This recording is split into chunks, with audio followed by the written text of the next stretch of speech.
I expected the Biden administration to be terrible, and it was much worse than I had expected. Before wow, this hit differently. That is when I knew that this was the Lord. That's a good question. I figure if I do it, it'll force me to learn it. Well, that's why I know him. The Scene with Sean Uy, Behind the Book, featuring today's book. Hello, folks, and once again, welcome back. And thank you so much for stepping into the scene with me, Sean Uy. And today we have a very thought-provoking, somewhat controversial, but it's such a timely book. It's such a timely topic, especially in today's age. And I can't imagine a better person to talk to us about this topic than none other than Mr. Ronald Alfred Weitzman.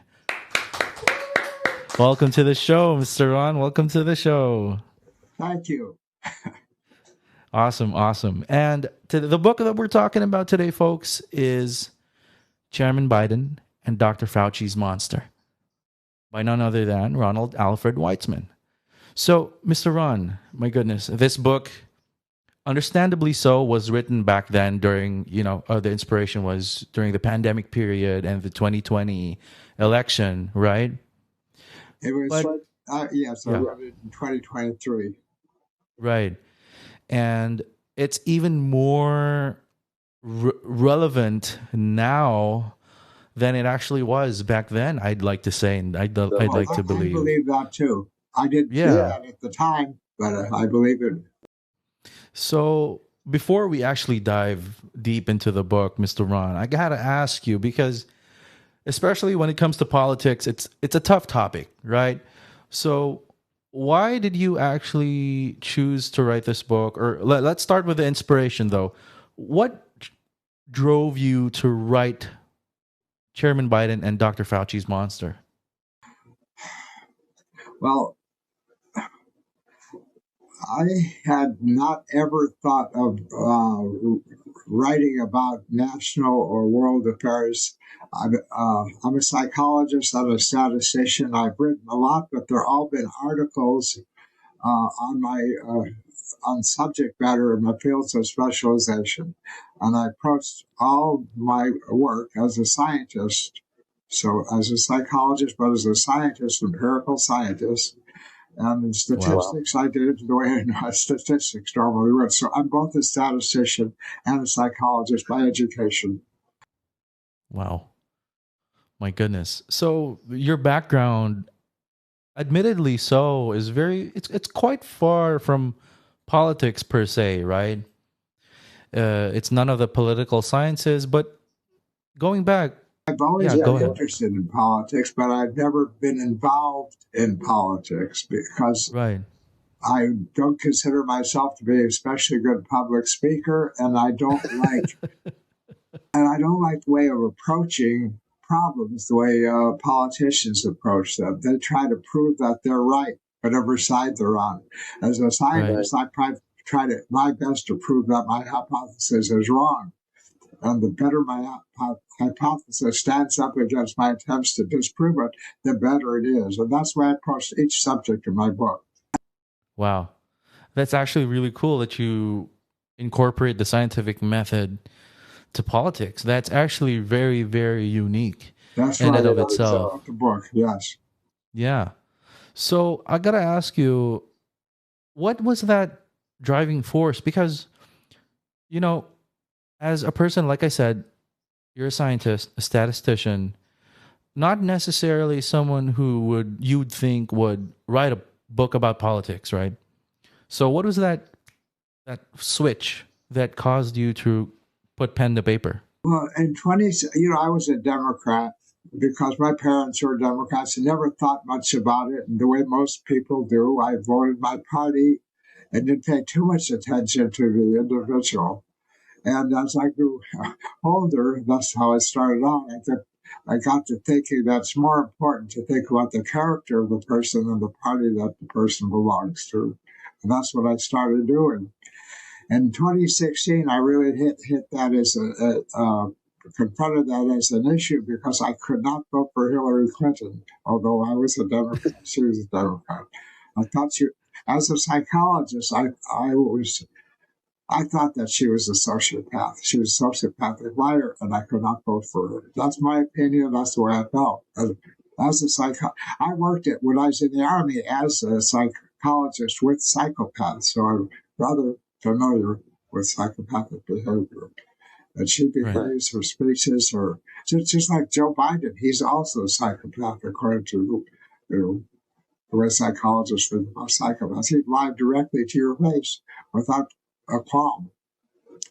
And even though, without thinking that people would know that he or she is lying, both of them did that. So I could not vote for either of them, even though I had been a Democrat. So I switched not to be a Republican, but to be an independent, because I thought the Republican Party was conflating religion with Christianity, and they're not the same thing. You can have a religion that's far from Christianity, you still have a religion that's your faith and that you believe in, and that other people may not. So I could not become a Republican. So I became an independent, although one of the reasons I made the switch is that when I could vote for Hillary Clinton, the only option was to vote for Donald Trump. So, that was reasonable. So I did. And then I found out he did almost everything he promised he would do. And although I didn't particularly like him at the beginning, I began to like him. And by the time, he was in office for a while, I determined that I was a charter member of Hillary Clinton's basket of deplorables because I was a strong Trump supporter. Although I wasn't a born-again Christian or a Catholic I'm Jewish. I'm not none of the above. And I became a independent at that time and a big, strong supporter of Donald Trump. And I wrote my book to try to get him elected in 2020 and try to encourage him to run, because when I wrote it, he hadn't decided to run yet. Right. And very, very, very I expected the Biden administration to be terrible, and it was much worse than I had expected. Before I actually get into everything, the Biden administration and everything, right? For the people who are living here in Asia, because it seems to us over here that it's so important for you guys over there to be labeled either as a Republican or a Democrat. And I think, and correct me if I'm wrong here, Mr. Ron, but I think that especially nowadays, it's so muddied, right? The definition of what a Democrat was or what a Republican was back. Yeah, that's true. Right? I thought the party left me, not me the party. Right. So, as you said, you basically an independent and everything, but going back to how it originally was and how it's supposed to be, can you tell us about that, how it was originally supposed to be? How I thought it should be? Yeah. Republicans, how they were, Democrats, how they were. The biggest problem with the Republican Party now, and with one party, they're seeking one party rule as exists in China and other places where there's one party rule, and without being open about it, they're trying to get two other states, democratic states, into the union, so they'll have a majority in the Senate. And they're trying to pack the Supreme Court. They tried both of those things, but did not succeed during the Biden administration.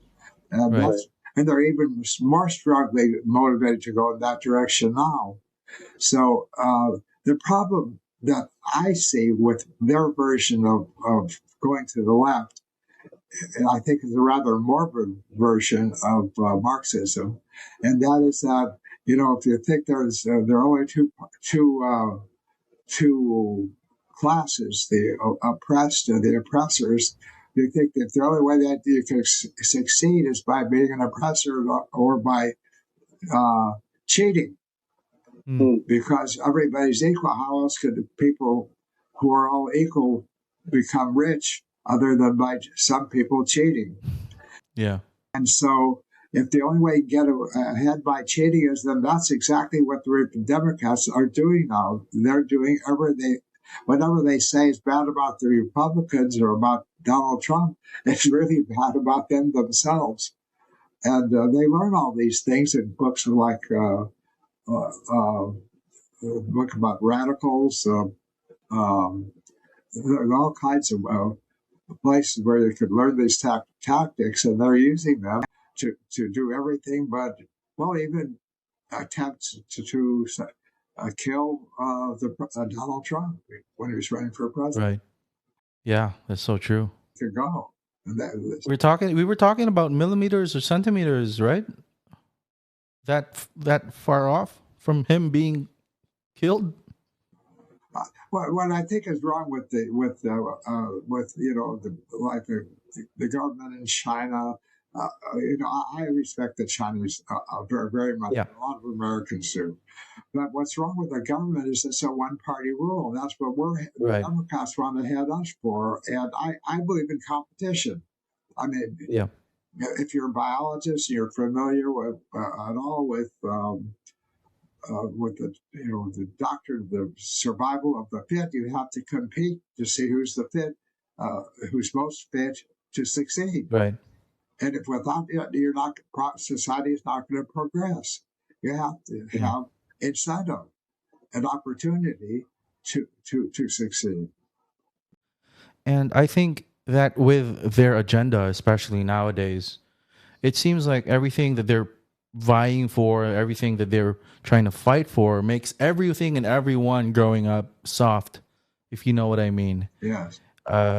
There's not much room now for opinions. There's not much room now for open conversations. And believe me, it's, the U.S. is the golden standard, right, across the world. So regardless of what happens over there, politics and everything, it reaches and spreads all across the globe.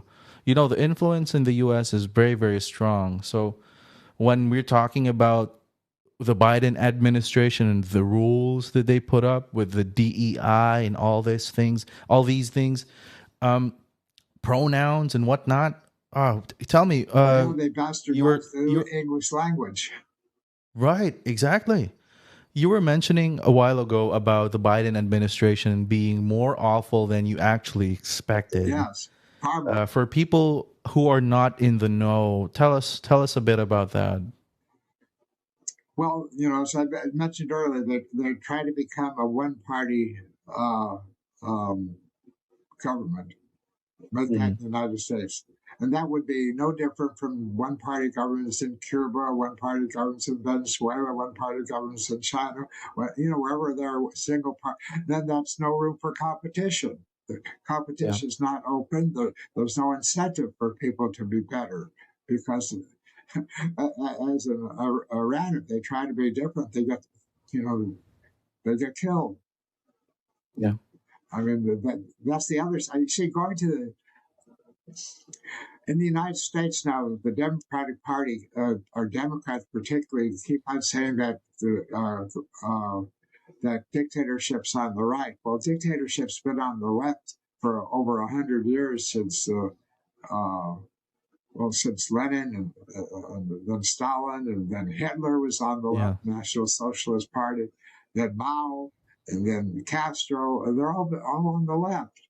So, but you can go to one-party rule on the right too, as Iran has, as the theocracy. So the right's not is vulnerable too, but right now the problem's on the left. It's the left side party that's having the big problem, trying to become a one-party government, make us a one-party government with no competition. They don't put, the idea of equity is that everybody's the same and everybody should be treated the same. And It's ridiculous. They offer competition. Yeah. I think the best model for a government is a sport like football or baseball. Yeah. Where you have competition and rules. The government can set the rules, but let the teams play it out, and the better team win. Yeah, like you mentioned earlier, that's how it should be, right? I mean, everyone should put their best foot forward, right? Easy. That's why we're having this trouble in the United States. Yeah. As someone who's been around the block, Mr. Ron, would you actually admit nowadays that it's actually, I'm not saying that the current state of the U.S., but the way that the government is being ran these days, or prior to the current Trump reign, do you think it was or it is a lot worse compared to how it was back in the day? And can you cite some of the key differences, rather? No, it's not worse. I'm quite old. I'm 95, and I grew up during the Depression, and Roosevelt was very, very, very more was like Donald Trump, that he made a lot of decisions that were unusual, and Trump's making decisions that are unusual, but I think they're well motivated, and we need somebody in our government that's stopping us from increasing our national debt. That can't go on forever, and no one's done that before, except the most recent one was a Democrat, was the Clinton administration, right? And we had 4 years of without national debt in our budget. Yeah, and I think that's one of his biggest strengths as well, right? Because he's a world-renowned billionaire, businessman, mogul, right? The reason I rationalized voting for him was that I thought at least he wasn't going to be bought out by somebody. Yeah, that's so true. Consider Joe Biden. With all the talk about his, selling influence, he was selling something because he could not have gone from riding a train every day to home to being a jet setter. You don't get to be a millionaire by being an honest politician. Right. And that's all he did. That's he didn't true. have a business on the side. That was his business, selling influence. That's so true, though, because the image that Biden gives off over here in Asia is that he was a puppet. Correct me if I'm wrong. Oh, no. I thought that at the time he was elected, I thought that the Democratic Party was going to the left, and the energy of the party was on the far left, and but they're afraid that if they put Bernie Sanders out there, he's quite popular among the Democrats, that he wouldn't win because he's so far to the left. They realized that. Right. So they made a deal with Joe Biden. If he would adopt their Green New Deal, they would help him get elected. They made the deal, and I always talked about, here's the deal. Well, that was the deal. He thought that their agenda. He didn't care. He just wanted to be president. He didn't. Sociopaths don't really have values that they're going to risk their lives to achieve. Wow, my goodness, we have no clue of how deep it goes over there with the Biden administration. And going back to your book, Mr. Ron, the second half of your title, Dr. Fauci's Monster. Enlighten us as to why you specifically highlight Dr. Fauci. Why Dr. Fauci's monster? Tell us about that. Well, first of all, I want to say why I chose Chairman Biden. I thought he was more like the chairman of the Communist Party in China than he was like a president of the United States. He wasn't doing it. He had a committee making all the decisions. He's like a bad president of China, bad committee chairman of China. And anyway, okay, why Dr. Fauci? There's where my being a scientist really affected what I was thinking. The government was ignoring a natural immunity. It was demonstrated all over the world. Yet we're insisting that children stay out of school because they could catch the virus. Well, they didn't catch, unless they had a comorbidity like obesity or diabetes or a condition like that. They were immune. And most adults were immune. My wife and I'm 95, she's 86. We never been tested positive. So if you live a healthful life with a good lifestyle and you're healthy, you weren't getting it. We just never got it. And so when the government insisted that everybody take a vaccination or get kicked out of the military or lose their job, and make the restaurants closed and the barbershops and the beauty parlors all closed, make people stand 6 feet apart, wear masks, that's all what a one-party government can get away with, and that's what they're trying to do. And they succeeded quite a lot. So they felt making progress. It was a very, very scary time, Mr. Ron, especially with everyone was not only afraid, but you're completely right, because we were all controlled, right? We were all controlled and we were all being fed this information. And so we had no choice, right? We had no choice but to socially distance. We had no choice but to take these shots that at least for us over here. Because you know how they mentioned that it's your choice if you want to take these shots or not? But at the end of the day, if you don't have these shots, you can't go to places, you can't enter establishments, right? So you technically don't have a choice. That's right. If you want to go shopping at a place like Costco, you stand 6 feet apart, you obey the rules. Right. And, nowadays, with all the research that's come out, all these shots that I'm not sure if were you taking those Pfizer shots or all those back in the day? Yeah, my wife and I originally took shots, yes, but we stopped taking them after a year. Yeah, so for example, when my grandmother took her shots and everything, her knee started acting up. She had, they had consequences. They did for a lot of people that I know. Yes. Right. In fact, nowadays may have made them worse. Right, exactly. And a good scary thought, not good, but a scary thought about this, Mr. Ron, is I saw this on the internet. It was a video talking about, how artificial intelligence right now is very difficult to tell from real life, the videos and everything. So what if, when we were all locked in and quarantined back in the day, and they just kept posting those AI videos, who knew? Because the conspiracy goes that the government always has the technology ahead of everyone else, right? So who knows? Maybe they were just making these videos using their AI back in the day, and just all of us were just scared, locked in. What's your opinion in terms of that? Well, see, that's how... we're social animals, and we can be manipulated by. A lot of people believe the same thing. We're more inclined to believe that if we're in company with people who have a belief, a large company, a large group of people we can identify with. We do it when we support a sports team. We have people who live near us who support the same team, and that we mutually support each other. And without knowing whether it's true or good or bad, we do it because we're social. So we're vulnerable that way. The original sin gets people to be very religious, so because they don't want to go to hell, they do.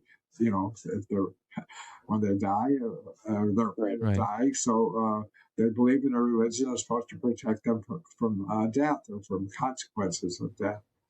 And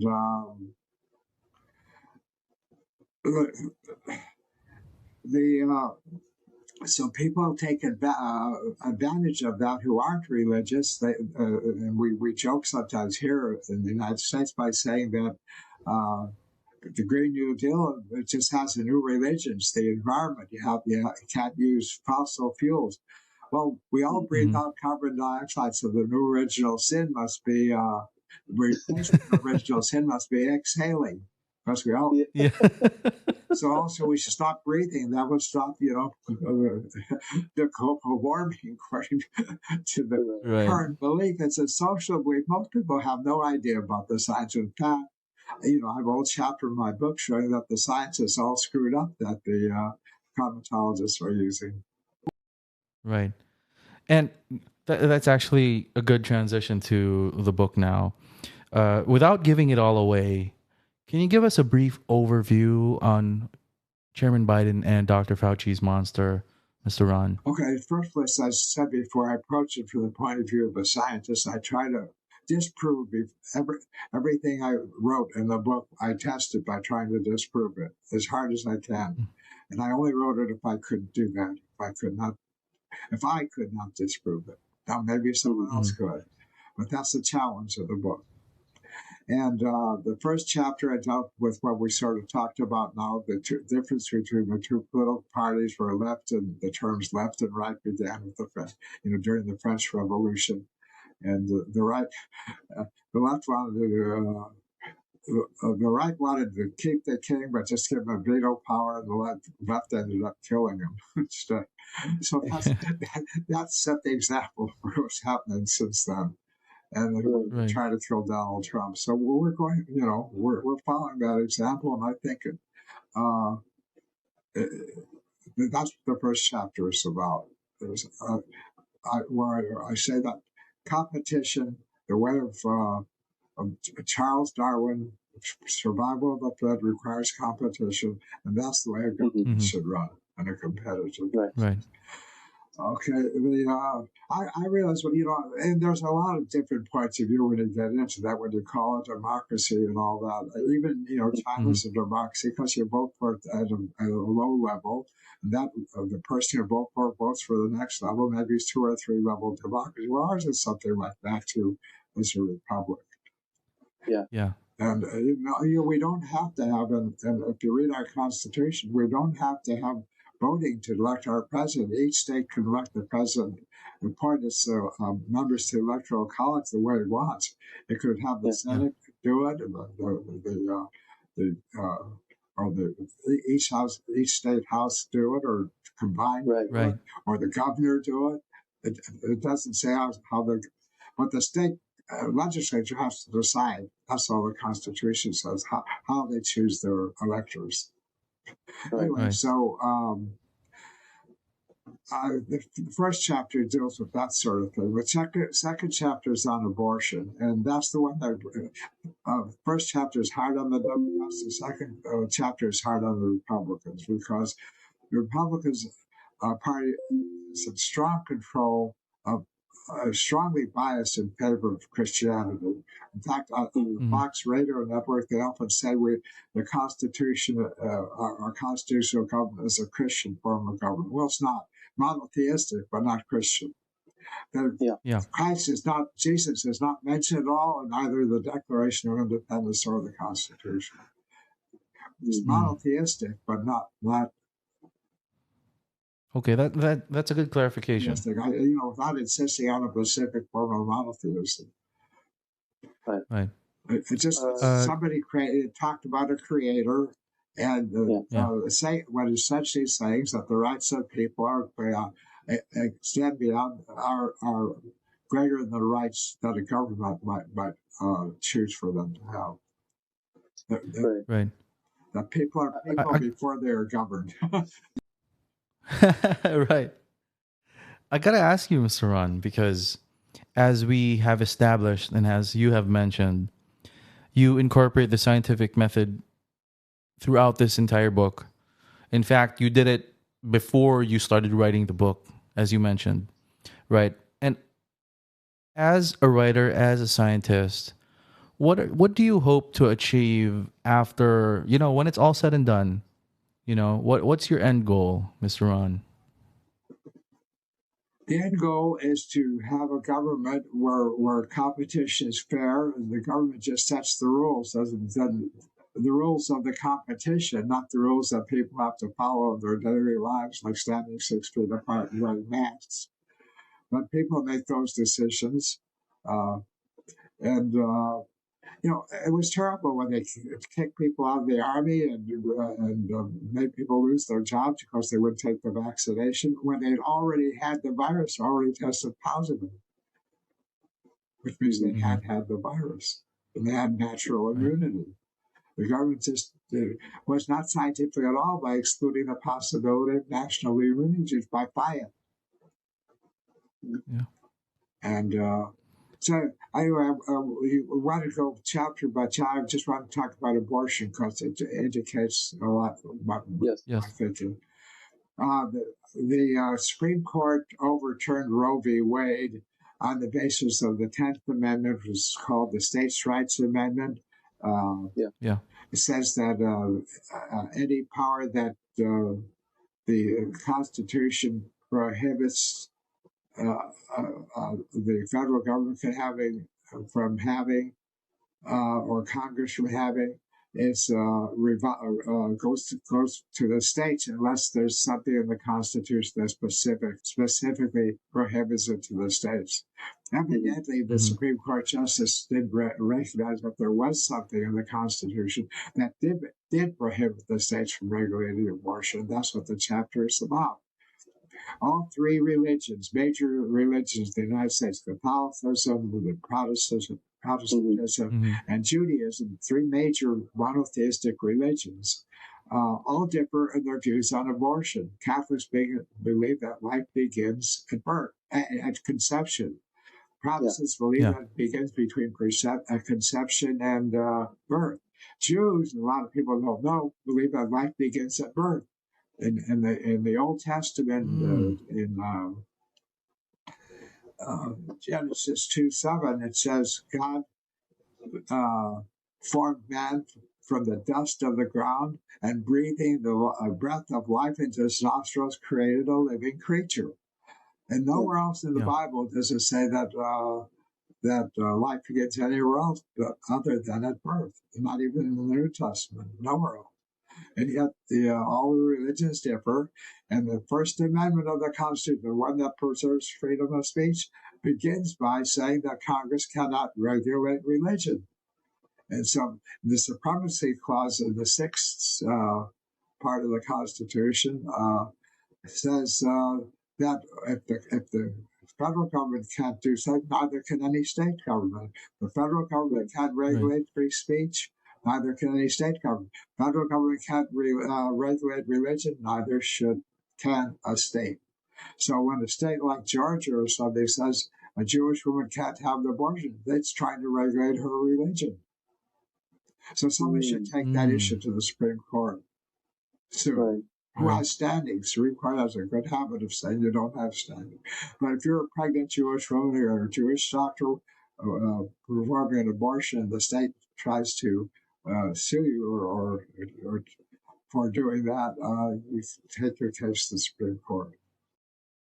Right. No one actually takes that into consideration, right? Now that you mention it, no one does take that into consideration.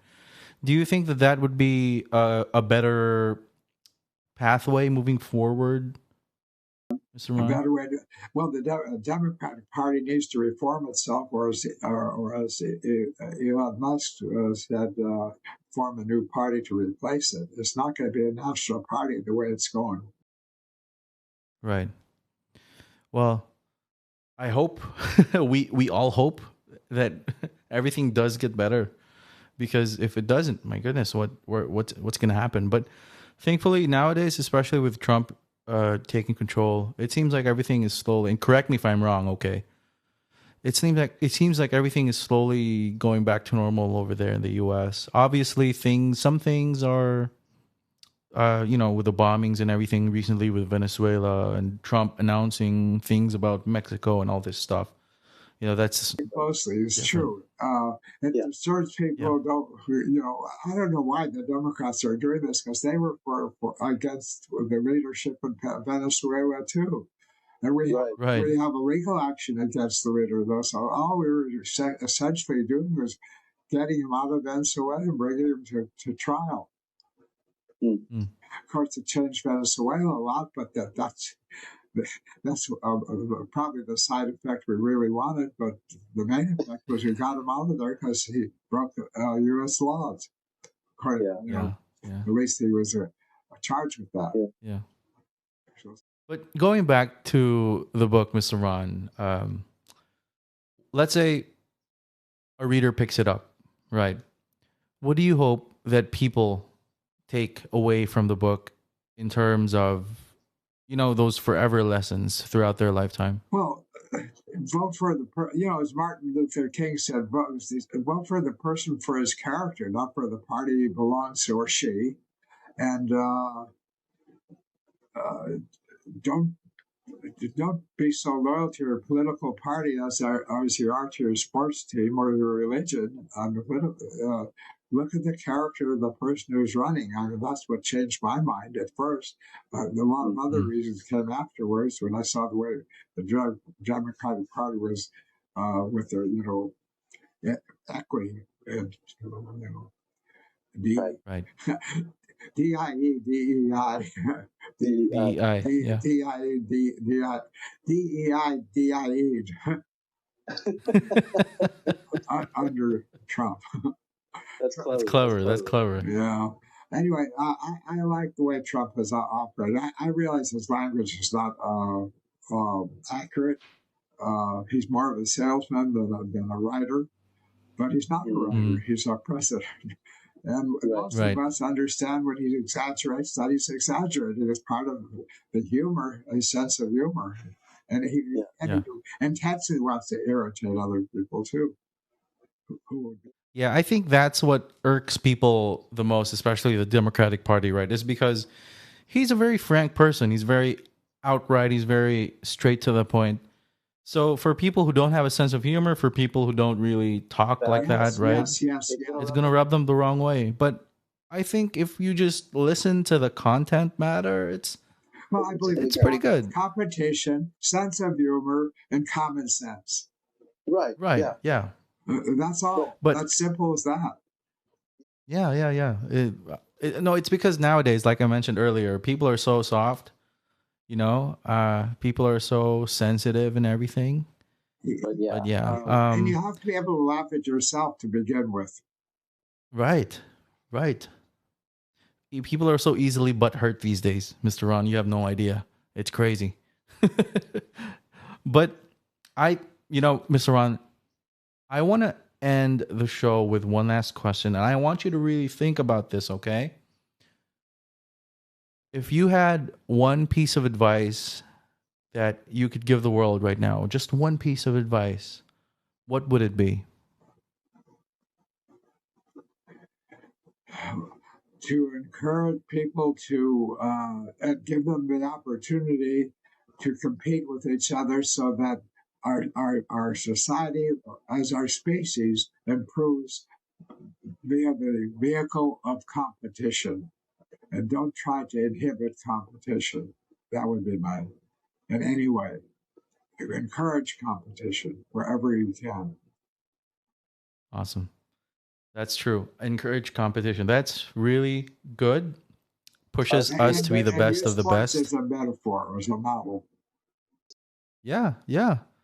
Regardless if it's sports or not, academics, it can be anything in life. True. Yeah, any sport. Yeah.